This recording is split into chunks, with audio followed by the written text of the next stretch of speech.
I'm Nima Rajan. Elections Canada has begun processing over 1 million mail-in ballots. A winner may not be declared in a number of ridings until Thursday or even Friday.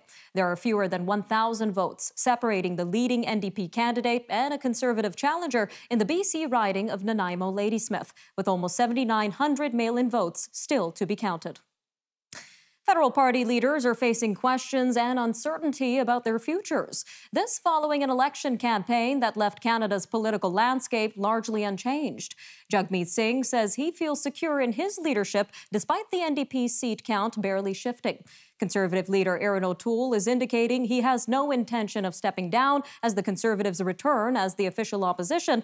And political watchers agree that while Justin Trudeau is secure to remain Liberal leader and Prime Minister for the foreseeable future, the clock is officially ticking on his leadership.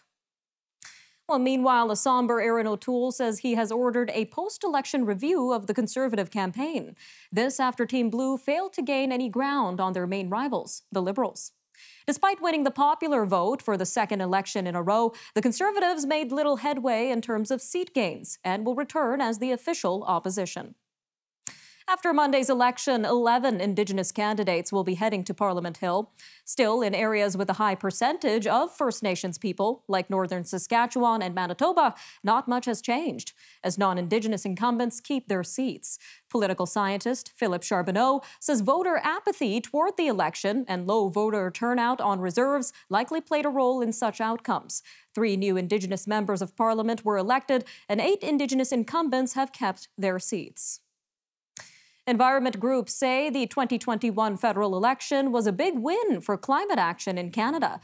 Environmental Defence Executive Director Tim Gray says 2/3 of Canadians voted for climate action 2 years ago. But he notes the Conservatives upped their climate game this year. So it can now be said that 95% of Canadians voted for climate action on Monday.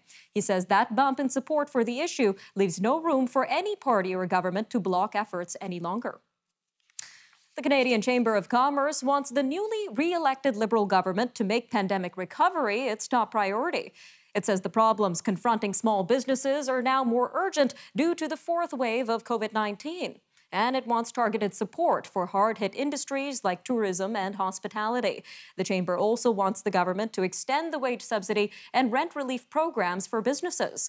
This while Restaurants Canada is calling for partial debt relief for government-backed loans.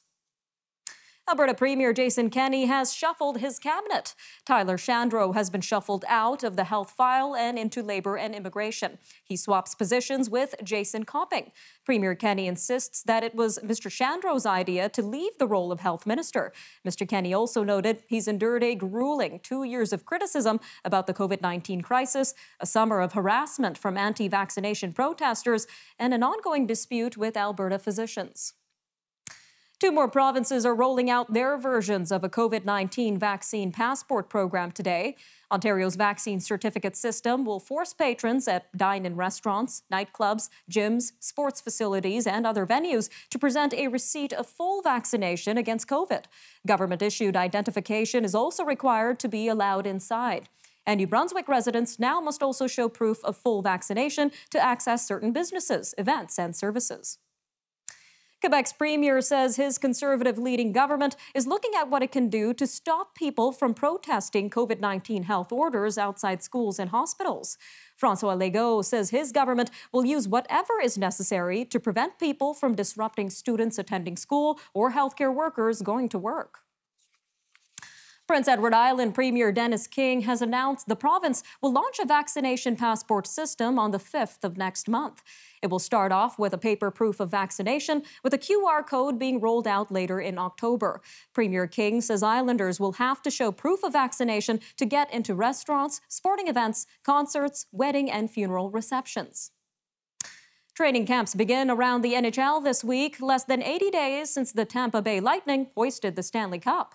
The shortest off-season in league history is over as players report for physicals today. The first practice sessions have been scheduled for tomorrow. Ahead is what's set to be the first 82-game regular season since the 2018 to 2019 season before the pandemic derailed the NHL and the rest of the world.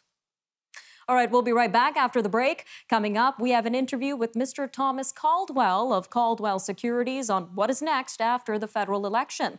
The chairman of Caldwell Securities will outline his expectations of what is coming up next from the newly elected government. That, and of course, we'll have more news from around the world only on Forum Daily News. So stay with us. We'll be right back after a short break.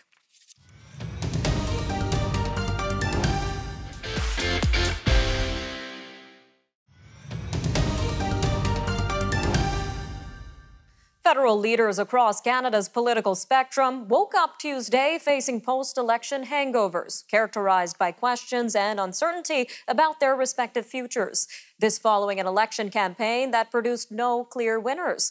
Monday's election saw Justin Trudeau's Liberals re-elected with another minority government, the Conservatives under leader Aaron O'Toole continuing as official opposition, and the Bloc Québécois and NDP holding the balance of power. Questions continue to swirl about the wisdom of having called an election in the first place and what the result of the vote would mean for the Prime Minister and his government. Well, joining us now to talk more about the election results and what they mean for Canada and its markets moving forward is Mr. Thomas Caldwell, chairman of Caldwell Securities Limited. Sir, welcome back to Forum Daily. Thank you, Nima. So what are your thoughts on a go forward from here basis for Canada, sir? I was thinking of a post-election feeling across the country. I think apathy is sweeping the country. I think the concern is, the elections are not about real policy. It's about what specific issues can buy me some votes, typically spending, whatever. I don't feel the government pre and post-election really have any new tricks in their hat. We're dealing with the same old chestnuts as we have been for quite a period of time. Climate change, Indigenous rights, daycare. Now, these are important issues, don't get me wrong.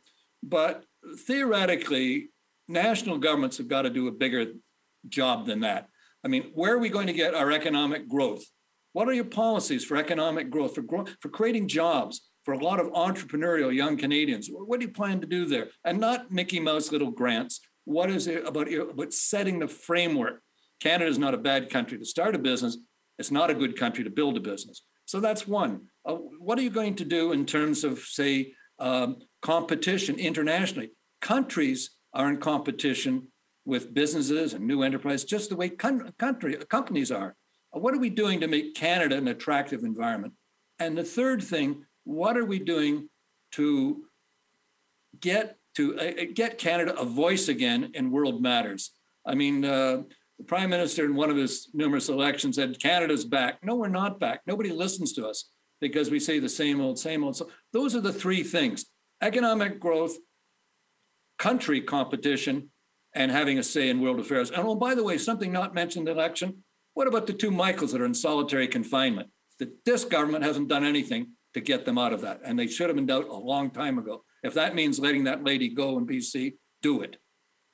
Some really interesting points there, sir. So what are you expecting to be on the agenda for this new government moving forward?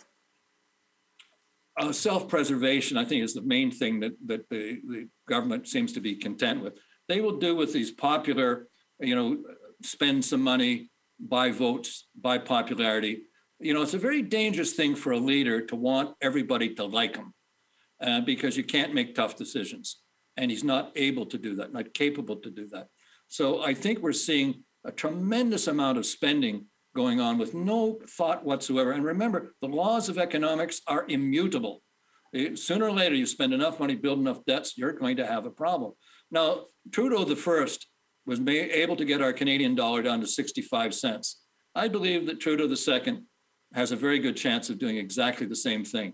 We've got to think as grown-ups. We've got to think as a parent. What are we handing on to our children? What kind of country are we handing? Are we going to straddle them with debt right up to their noses? It's nonsense. We got to grow up. All right, sir, just about a minute left here, but how do you think this election will impact Canadian markets moving forward? Well, as I mentioned in my first comment, there's a sense of apathy vis-a-vis Canada. I learned a stunning figure the other day that 4% of Canadian pension fund money is actually invested in Canada. That goes for Ontario teachers, Canada pension, but 4% is invested back in this country. where they're going to need it. So frankly, we are not seen as a destination for serious money. We are falling further and further behind. We have some wonderful companies, don't get me wrong. We invest in Canada big time, but I just don't think we are where we could be or should be. All right, sir, just about 30 seconds left here, but any last words for your hopes for our new government and how they move forward following this pandemic election? Well, I've often said the secret to happiness is low expectations. And frankly, I think I feel that way about it. I just hope, the medical thing, do no harm. Just do no harm. I don't look for anything brilliant from these guys. All right, sir. Thank you again for joining us today on Forum Daily, and we'll see you again next week, sir. Thank you. All right, we'll be right back after the break with a look at a new book helping Canadians who find themselves with the responsibility of settling an estate. That and, of course, more news from around the world coming up next on Forum Daily, so stay tuned.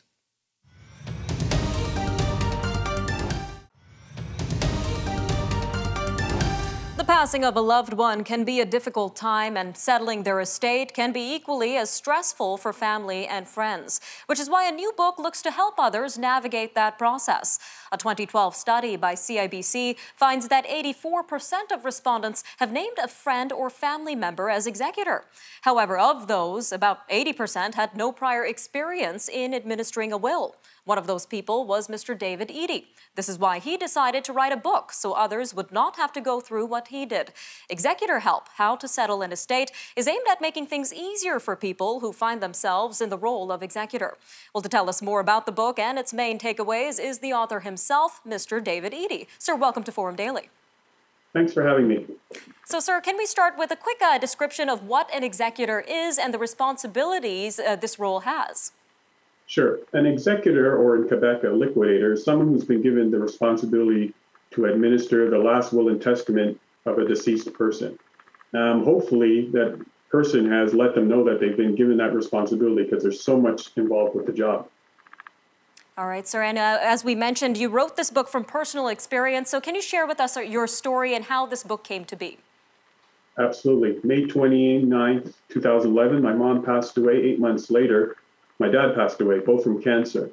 And we had to settle the estate, but it took us 7 years, 10 court appearances, and $50,000 in lawyers' fees, and they had a will to settle the estate. And every time I would talk about my problems, my frustrations, anger with friends and clients, I'd hear about one more executor who had problems, or I heard about a family squabble that had broken up a family. So I wanted to help others, and I decided that I would write this book. All right, sir. I'm so sorry for your personal loss, sir. Digging deeper into this book itself, what would you say are the main objectives of Executor Help? Well, first off, it's three parts to it. I talk about the biggest challenges, and even though it's for the executor, it's also for the person who is going to pick an executor or who's updating their estate. So they understand who the job that they're leaving to the individual, and also the person who's doing the job understands what's involved. So I talk about the biggest challenges. What are some of the headaches that you're going to come across? I have step-by-step explanations of what you need to do. And then the third thing is I get you prepared and get you organized, because I talk about, the importance of understand that you can't do the job alone. You're probably going to need at least sometimes up to 17 different professionals to help you to settle the estate. And also you have to understand what's involved to make sure that you've got the right people in place to help you get the job done, because by no means is it an easy job. All right, sir. Will you be able to tell us a little bit more about these challenges when it comes to handling these estates, especially when it comes to helping a loved one? Well, people don't understand when they're being given the job to be an executor, expect to spend over at least 100 hours. On average, an estate will take anywhere from 12 to 18 months to settle, and now with COVID, it probably will take even longer. Then you've also got to deal with the issues of beneficiaries. Some people will be very difficult when it comes to an estate as a beneficiary, because they believe that they should be paid whatever is owed to them based on what the testator, the person who wrote the will, they expect the money to be given to them right away. And there's a lot of things that the executor has to be aware of, such as making sure that they pay the right amount of taxes, that it's you're also doing the right tax return. There are so many things that people don't understand, by taking on the responsibility or having the responsibility as an executor that they need to do. And on top of that, you've got outside forces such as beneficiaries who are sometimes very impatient. All right, sir. And what would you say are some things that maybe Canadians may not know about being an executor or executor of a will? Well, if you're an executor or you're creating your estate and you make sure you have that job in place for someone to understand, you don't want to leave them in what I call in the book the triangle of conflict, which means you're leaving them in an estate where there's no will, or there's a second marriage involved, or siblings and family members don't get along. If you've got even one of those elements of that triangle of conflict, you've just made the job a lot more harder. So what you need to do is you need to have conversations. If you're an executor, you need to have conversations with the individual who's asked you to take on that responsibility, and who's creating the estate and that for the will, in their will, you need to have the conversations with your family members, letting them know exactly what you want done and why you're leaving, what you're leaving to them. They may not like it, but that doesn't matter. It's your estate, it's your will. You can do whatever you want. All right, sir, we've got just about 10 seconds left, but really quickly, where can our viewers find your book? You can go to my website, davidedey.com, and there you can purchase the book, or at Amazon, or there's also checklists that, as an executor, other tools that you're going to need will be there on the website.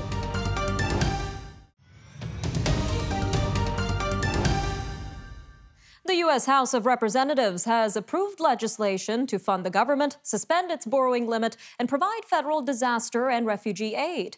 Republicans in the Senate are expected to block the measure. This as Congress works to avoid a federal shutdown at the end of the fiscal year on September 30th. In the 50-50 Senate, Democrats will be hard-pressed to find 10 Republicans to reach the 60-vote threshold needed to overcome a filibuster. The climate crisis, racism, and the world's worsening divisions will take center stage at the UN meeting of world leaders today.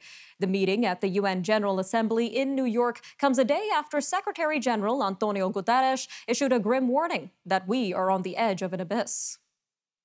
NATO's leader is suggesting that members must not allow a dispute that has enraged France to open an ongoing rift. NATO Secretary General Jens Stoltenberg says in an interview that he understands France's disappointment over a U.S. and British deal to supply nuclear-powered subs to Australia. Australia had been set to buy diesel-powered subs from a French company instead. But he says members need to focus on the big picture and stand together to address common challenges. A leading international economic watchdog is urging developed countries to put more effort into providing low-income countries with COVID-19 vaccines. The Paris-based Organization for Economic Cooperation and Development says the move is needed to ensure a more even global recovery from the pandemic. It modestly downgraded its growth forecast for this year from 5.8% to 5.7%. but raised its forecast for next year's growth from 4.4% to 4.5%. A Chinese real estate developer who is struggling to avoid defaulting on billions of dollars of debt says it will make an interest payment due this week. Evergrande Group is struggling to comply with financial limits imposed by regulators to curb China's rising debt levels. This has prompted fears that a default might cause global shockwaves. Economists say banks and bank holders are likely to lose money if Evergrande restructures its $310 billion debt. The British government has agreed to give financial support to U.S. firm CF Industries, which produces much of the country's carbon dioxide. The move is designed to avert shortages of meat, poultry, and packaged foods amid a crisis triggered by soaring energy costs. The firm shut down its plants last week due to high natural gas prices. Carbon dioxide is used to stun animals before slaughter, preserve fruits and vegetables before packaging, and to put the fizz into carbonated beverages. The head of a food and beverage manufacturers group says shoppers could begin to notice shortages in about 10 days. The top U.S. military officer has met with his Russian counterpart. General Mark Milley, chairman of the Joint Chiefs of Staff, met with Chief of the Russian General Staff, General Valery Gerasimov, in Helsinki on Wednesday. The meeting comes amid U.S. efforts to gain military base rights in countries bordering Afghanistan. Russia has opposed the move. Well, there's been an unnerving earthquake in Australia. The magnitude 5.9 quake has caused slight damage in suburban Melbourne. The quake hit northeast of the city near the town of Mansfield. Minor structural damage was reported around Melbourne, but no serious injuries. A scientist said it was the largest onshore quake in Victoria State's recorded history. Well, the eruption of a long-dormant volcano on a small Spanish island in the Atlantic Ocean has forced the evacuation of over 6,000 people. La Palma Island is part of the Canary Island archipelago off the northwest coast of Africa.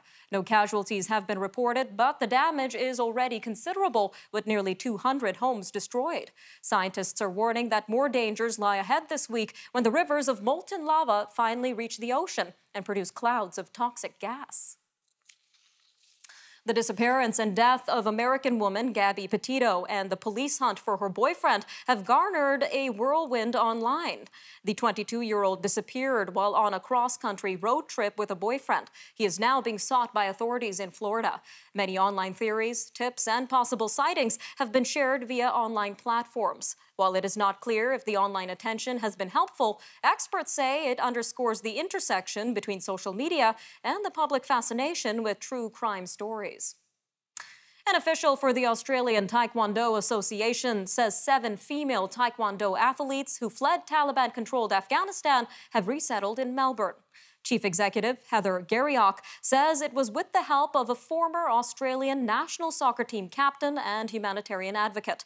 Craig Foster worked with the Australian government, Australian Taekwondo, and Oceania Taekwondo on a high-risk evacuation from Afghanistan.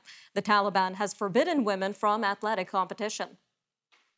All right, that'll do it for your look at national and international news for today. I'm Nima Rajan, and this was Forum Daily News. Take care, Canada. We'll see you next time.